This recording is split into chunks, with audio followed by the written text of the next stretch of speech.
If you have a smart speaker, you have access to the entire world of NPR and St. Louis Public Radio. All the latest news and all the captivating stories. Activate our voices with yours by telling your smart speaker to play St. Louis Public Radio. Missouri Secretary of State Jay Ashcroft just made a big announcement that many people saw coming. He's running for governor in 2024. But before he hits the campaign trail in earnest, he still has a lot of things on his plate as Missouri Secretary of State. And that includes what to do with rules put forward by Attorney General Andrew Bailey that substantially restrict gender-affirming care. Ashcroft joins us on the latest episode of Politically Speaking to talk about many issues confronting the legislature and the state. So let's hit the music. This is the Politically Speaking podcast, the definitive show about Missouri politics. My promise to St. Louis was that I would do the absolute most for each and every person, starting with those who have the very least. What I wanted to do was look and see what other states are doing. We have to be willing to change those laws, that they are balanced and they affect everybody equally. As somebody that grew up in the St. Louis area, in North St. Louis County, I didn't know any lawyers growing up. We got to find long-term solutions to make government better, but also to be able to provide services to people. I don't want to leave that federal money that we've been leaving all these years on the table. We need to be spending this money to take care of Missourians. I thought we accomplished a lot this year, but a lot more needs to be done. And welcome to Politically Speaking. I'm your host, St. Louis Public Radio political correspondent Jason Rosenbaum. Joining me in Jefferson City, she covers state politics and state government for St. Louis Public Radio. Sarah Kellogg. And joining us in studio in St. Louis, he is Missouri Secretary of State and an official candidate for governor in 2024. Jay Ashcroft. Now, this is going to be 90% policy, Good. And I want to make that clear. But I do want to acknowledge the reality that you are a gubernatorial contender now. Not really a surprise. It seems when you decided not to run for Senate, that was a dead giveaway. You were going to run for governor. Is that fair to say? Yeah. I looked at Washington, D.C. I looked at having to raise my kids in D.C. or being away from my kids all the time and didn't want to do that. And frankly, I think it's very difficult to go to D.C. in the legislature and get things done. I don't want to be the typical politician that fixes the blame. I want to be the engineer that fixes the problem. I think you can do that in Missouri as governor far better than you can in the U.S. Congress. How do you prevent the next year and a half from being just a bloodbath and being about issues like we're going to talk about in a few minutes? You can't. I can't. One of the things that I think everybody has to learn in life is that you can't control what other people do, what other people say. I'm just going to focus on what I think is best for the state of Missouri. I, frankly, am going to politely ignore other people that are involved in the race and just talk about what I think is best for the state, talk about what I want to do. And I think we'd all be better off if that's the way the race is handled, but that's up to other people. So you're not going to respond to Crystal Quaid basically calling you a Nepo baby last week? God bless her. Anyways, we will talk much more about politics in the weeks and months ahead. But there was a very important thing that happened yesterday, and that is Attorney General Andrew Bailey promulgated a set of rules that restrict things like puberty blockers, hormonal therapy, and gender reassignment surgeries. What was notable to me, though, from reading it is it doesn't seem like it's directed just toward minors. It's directed toward everybody. And you actually have a role in this process, and I want you to explain what your role is and what might happen next, basically. Administrative rules are under the Secretary of State's office, so any state agency, department, constitutional official that's filing an administrative rule, they'll file it with our office. I have a duty with emergency rules. With normal rules, my duty is just to accept them and publish them. I'm not saying whether they're good or bad. I'm just printing them. With emergency rules, I have a little bit more of a responsibility to decide whether they are proper to be published, but I don't have a whole lot of statutory guidelines for what that means. So I think historically what that means is we look to the factors that are required in the statute. Do they say that it's an emergency? Do they say why it's an emergency? Have they said that they're doing the the best way to do it so it was the least curtailing of people's rights? Do they say that they followed the protecting constitutional rights at the state level and the federal level, those sorts of things? We'll just look to make sure that they did those things, and if they do those, it'll end up getting published. Some have suggested that Bailey's rules do not reach the standard of being an emergency and should go through the same process as the library content rules that we discussed on the last Politically Speaking. What do you say to that? I think that it's quite possible that there will be litigation about a rule of this magnitude and a rule that people have such different views on.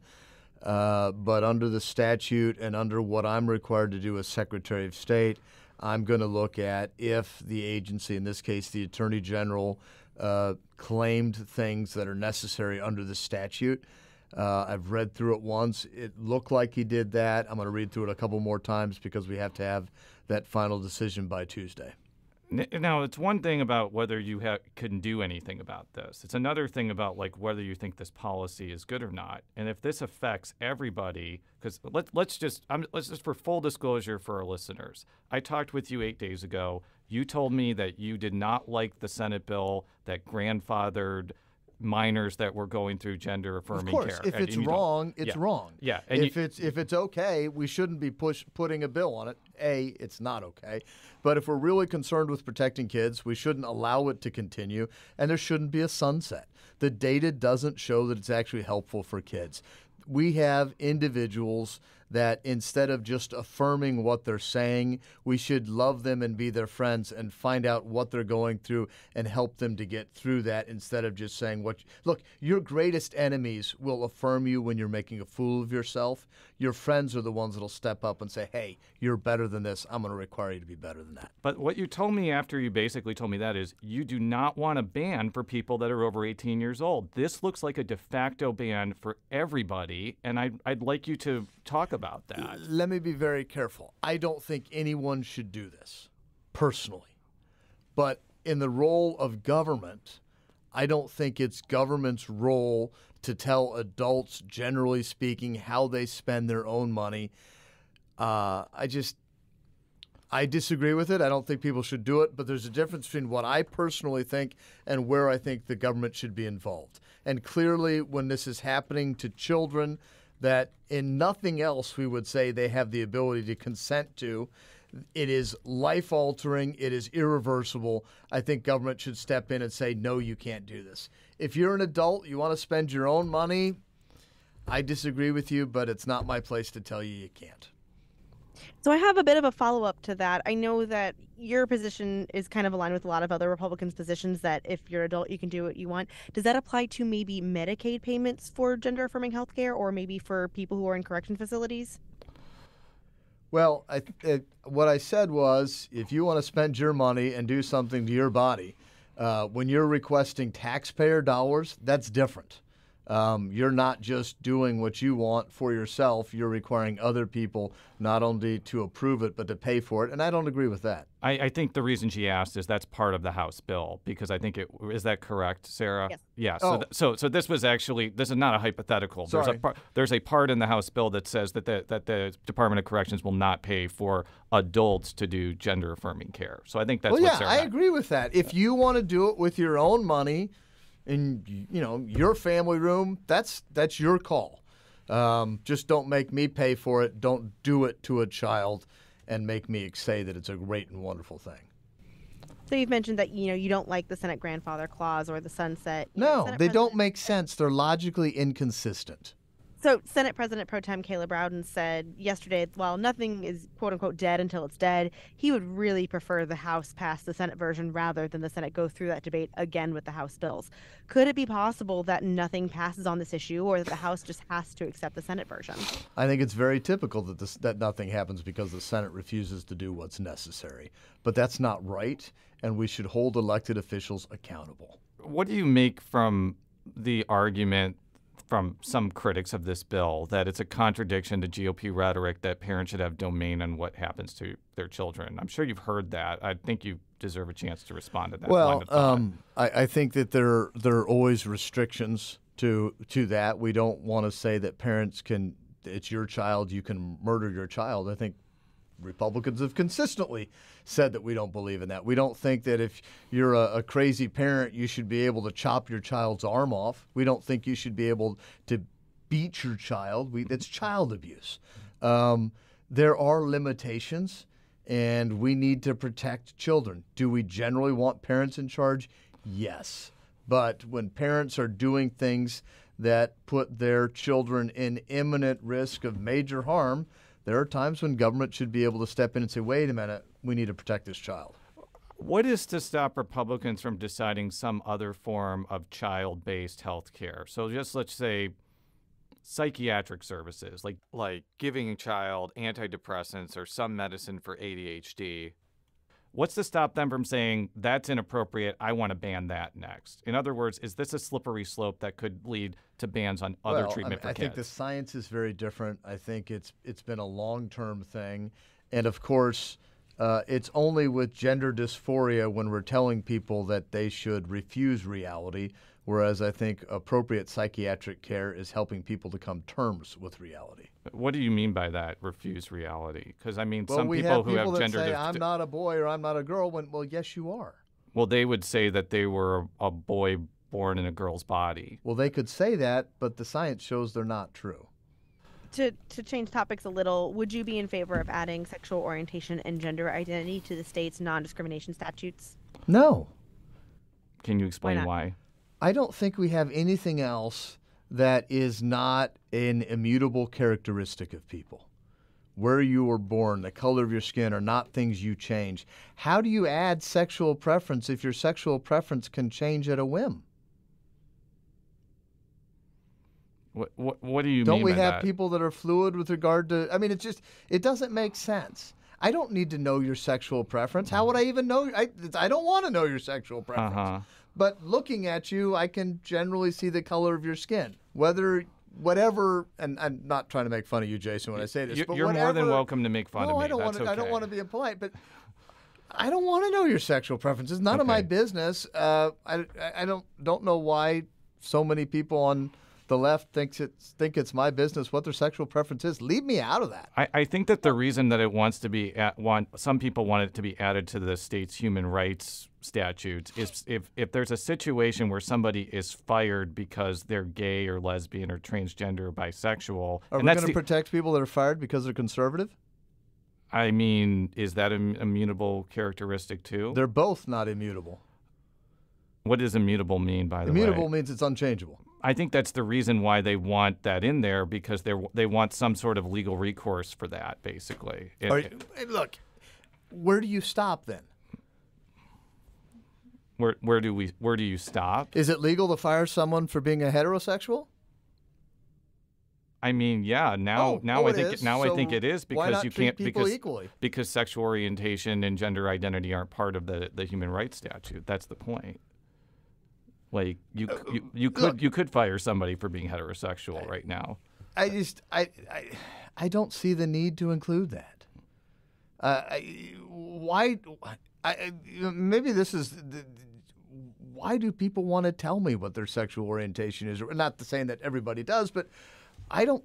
As an employer, as an employee, I don't care. Why should that be a part of company information? Well, I think the situation in theory is if maybe people are talking about what they did over the weekend, a water cooler chat, and someone mentions, a male employee says, me and my husband went to a winery and we had a really good time, and then they're immediately fired for that. That could be seen as firing because of sexual orientation. I think you open up a real can of worms. Where does it stop? Where do you think that this issue goes? Okay, let's go back to the transgender bills. Where do you think that this issue goes from here? Do you think that the legislature can come up with some sort of solution for this? I'd say it's probably 50-50 because I think there really is. I think the House version is logically consistent, where if it's the wrong thing to do to kids, we shouldn't have a sunset on it. I don't know whether the Senate is really willing to do the work necessary to do what they ought to do. So We've got 4 weeks. It'll be interesting to see. I think we're going to see the rule will be a lawsuit against it. So we're going to be talking about this for quite a while. We'll be right back after this quick break with Secretary of State Jay Ashcroft.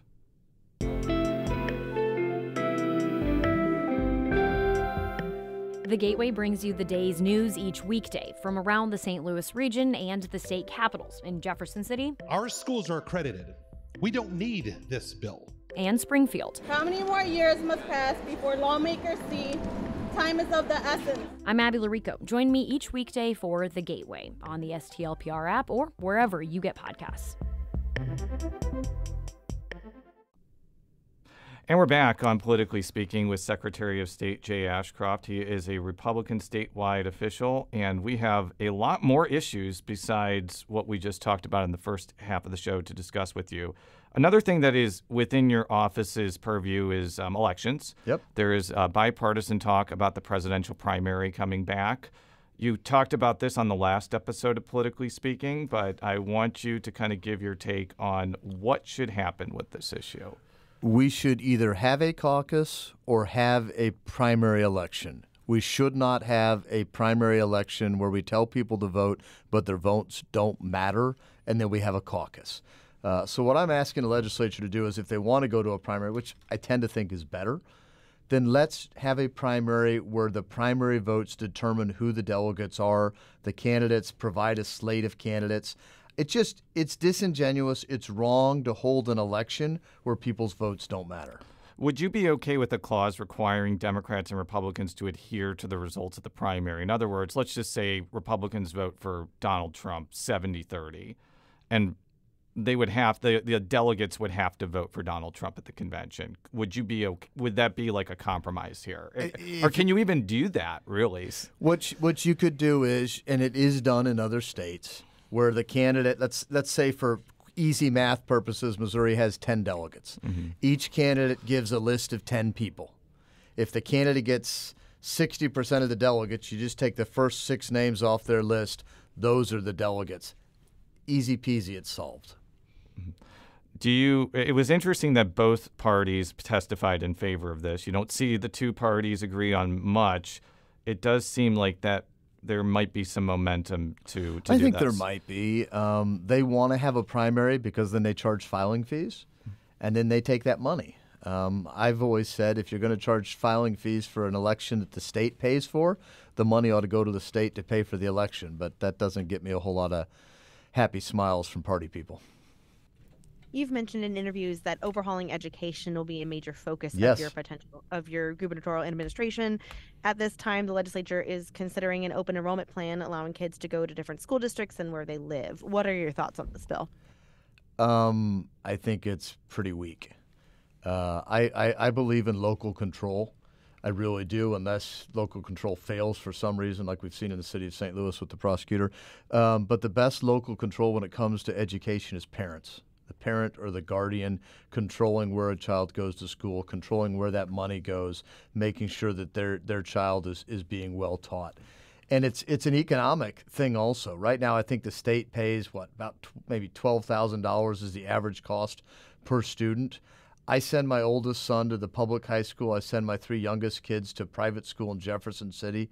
It costs me about $5,000, $5,300 a piece for those 3 kids. We could give every parent in this state the same opportunity to control their kids' education that I have. We should do it. It's the right thing to do. So why do you say that this bill, the open enrollment bill, is weak? Because it doesn't go that far. It doesn't put parents in charge. Look, I had great administrators, great principals. I was with some yesterday as I was talking to kids down in Jefferson County about citizenship and governance and Missouri history. But parents ought to be in charge. And until we put that money in the parents' hands, almost like an HSA, and until we reduce the control that DESE has over schools, we really won't be able to have education that's tailored to students. Just about everything we do these days, we want to tailor the experience to the individual. It's kind of that old Burger King, have it your way. We need to quit treating kids like they're widgets, like every 5-year-old is the same, every 7-year-old is identical, and start provisioning education in ways that work for those kids. We're spending more on education than we ever have, and yet our test scores have gone off a cliff. Do you think that it's weak because schools could potentially opt out of participating in the open enrollment process? And Sarah, correct me if I'm wrong, but that does seem to be where the bill is at, correct? Schools can opt out. Sorry. Yeah, they don't have to accept students. They can't stop kids from leaving if other schools do, but they don't have to accept students, Schools can opt out. It doesn't restrain DESE. It doesn't reduce DESE. You know, DESE's not supposed to be controlling curriculum, yet they do by how they test in their accreditation process. But the ultimate thing is, no matter how much you like your principal, your superintendent, your school administrators, parents know best. And unless we're putting parents in charge, now, yes, if there's a parent that's committed some grievous crime, abusing their child, there are outliers. But generally speaking, unless we're putting parents in charge, we're doing the wrong thing. Representative Maggie Nernburn told us last week that open enrollment could lead to mass segregation and end up crippling school districts that are already struggling. And I think we have a clip about that. We do. What happens when all of that money follows the student? What happens to the rest of the kids that are left in that district? And that continues to be my concern about this, is that the only families that are going to be able to navigate this additional level of bureaucracy are going to be those that already have the resources and the means to move their kids or send their kids to private schools if they wish. And so those who are going to be most adversely affected by this are those who already are struggling. Well, unfortunately, she's completely incorrect. The idea here is to give every parent the means to have choice. Right now, rich people can choose. It's the people that don't have the money that can't make that choice. We want to give them that choice. We want to spur the creation of schools that are more tailored to the needs that parents and kids have. The portion of that I would say is this is just the first step. Not every parent will take advantage of choice and actually moving their kids to a school that works for them. If we have 100 kids, for simplistic numbers, maybe 20 to 25 kids use that. This is the first step. But then we have a smaller group of 75 kids. We say, how do we help the next 20 or 30 of those kids to make sure they're in the right situation? Then we come back to 50 kids and say, how do we help? And we peel it like an onion. I'm sick and tired of saying that if we can't help every kid put them in the perfect position immediately, we won't help anybody. We've got to start making steps so that we can help everybody. So if I heard you correctly, are you in favor of setting up what is basically equivalent to a voucher and giving that money to parents and then allowing them to spend that money at a public or private school? I look at it like HSAs, so I think it's similar to vouchers. The idea is, by HSAs, I mean health savings accounts. This money is put into account. It can be used on these things. This money would be in a health savings account. It can be used for tuition. It can be used for textbooks. It can be used for tutoring. Yeah, let's let parents who know their kids best figure out how best to help their kids. And you know from talking with me, I have kids with IEPs. Yes. So how would this work for kids with pretty significant disabilities? And it may cost tens of thousands of dollars to potentially educate them at a private school. Like, for example, there's a school called Miriam in St. Louis County, but they only have a certain amount of slots, and it's very expensive. Right. And I don't think that from a practical standpoint, what you just mentioned would be you wouldn't be able to put everybody in that school for a lot of reasons. Well, as I said, I don't think everybody takes advantage of this. I think there are other kids that say, you know, that isn't the solution for us. But what that does is that gets rid of 20 to 30% of the kids, not gets rid of them, gets them into a good situation, and then gives you a smaller problem that you can more focus on the needs of the children that are left. We already have a system where certain kids we spend X amount of dollars for, and other children we spend substantially more because we want to provide for them. There's nothing that prohibits us from doing that in this system. Moving on to a different topic, again, I feel like that's kind of my gig this time. The House has passed legislation that would cut income and corporate taxes. What is your general philosophy on that sort of proposal? We have way too much money that's being collected in taxes and fees by the state government. Hardworking, normal families are stretching their paychecks, trying to find a way to afford the goods and services they need, filling up at the pump, buying groceries, being able to take some sort of vacation or weekend with their kids, and our government just keeps taking more and more money. We passed the largest tax increase in the history of the state a couple of years back with our gas tax. We had a $2 billion surplus at the time. Now I think our surplus is around $5 billion or $6 billion. It's time we give back money to the people, quit taking so much, focus on what government really has to do. People make better decisions with their money than the government does. Does anybody really want to say they think the government does a better job of efficiently spending tax dollars than mom or dad will? Would you want to get rid of the income tax entirely and replace it with a larger sales tax? You know, there's been discussion about that. I don't think we're at a point where we need to make that decision. I think right now it's clear that we're bringing in more money than we need to and that we need to reduce the scope of government. Our government doesn't have a problem getting enough revenue. We have a revenue allocation problem. We're not spending the money well, and we're not spending it in efficient ways. So right now, I'm just across the board. We need to be reducing the money that we're taking from the people. As we reduce that, we will have to make decisions about what are the best ways to get money. And I think there's a lot of evidence that would suggest putting a tax on labor is a bad thing to do. We want to look more toward fees based on taxing people's productivity, but we're not even close to that discussion because we're collecting way more than we need. In a similar vein, you know, the Senate has passed legislation that eliminates the local sales tax on firearms, but also on ammunition, feminine hygiene products, diapers. There's also the floating of maybe eliminating food sales tax. Is that something you would be in favor of? You know, I am a how do we have the largest net tax burden, or so how do we have the smallest net tax burden on the people we can? I tend to be a guy that follows the KISS principle, keep it simple, stupid, and I don't like having carve-outs.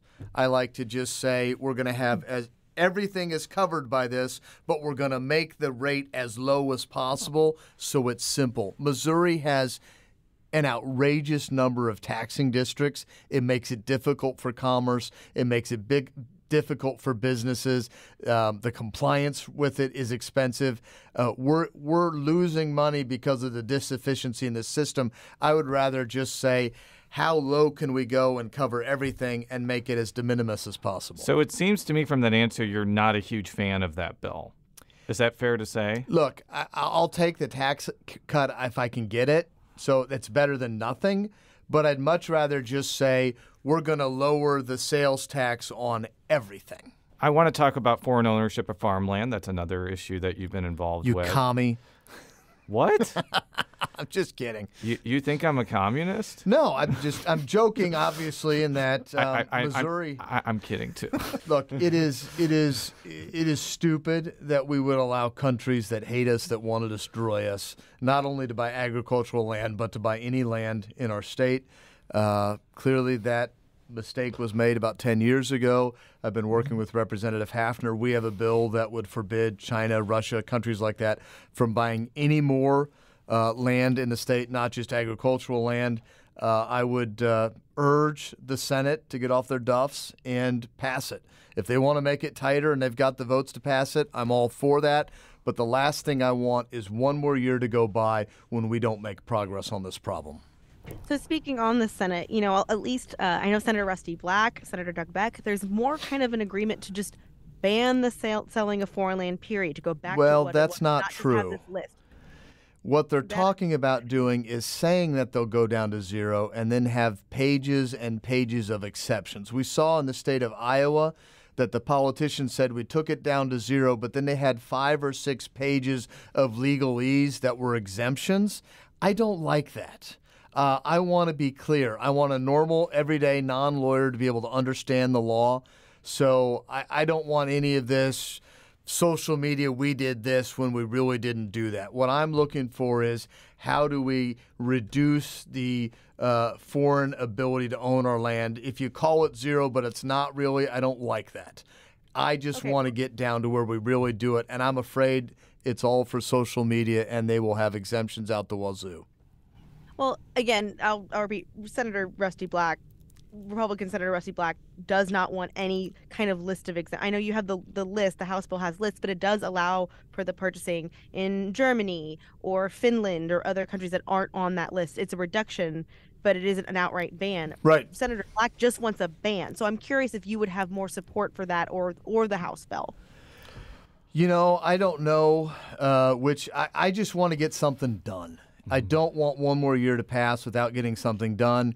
And when they say they want to take it back to pre-2013, are they really saying they want to shut down Smithfield? Well, that was going to be I don't think they're really putting it back to pre-2013. Well, they're just saying that. That is That can of worms is open already. You can't. Well, but then they're not putting it back to pre-2013. Yeah, that was going to be my question. You kind of you're a good seguer. I mean, that's the reason they passed that bill in 2013. Was to allow Smithfield, or I don't know what it's called now. I think it's called something else. Yeah, and yeah. But you're not. But regardless of whether this bill passes, I can't see Missouri government like mass confiscating Smithfield's land. Well, there's a constitutional problem with that. Yeah. So this really isn't a ban, and it's just basically saying they can't buy any more. If it was zero, they would be confiscating Smithfield's land, right?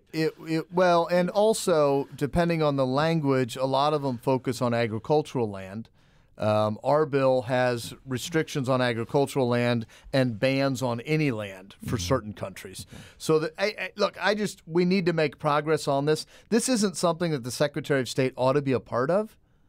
I became a part of it, though, because nobody would get anything done. Mm-hmm. And at least I'm happy that the fact that I've gotten involved, helped push the bill through the House, I think has made the Senate realize they have to do something. Now, you weren't in the state politics when they passed that bill in 2013, but that was the Republican bill, and the Republicans overrode a Democratic governor. Do you think that Republicans made a mistake there?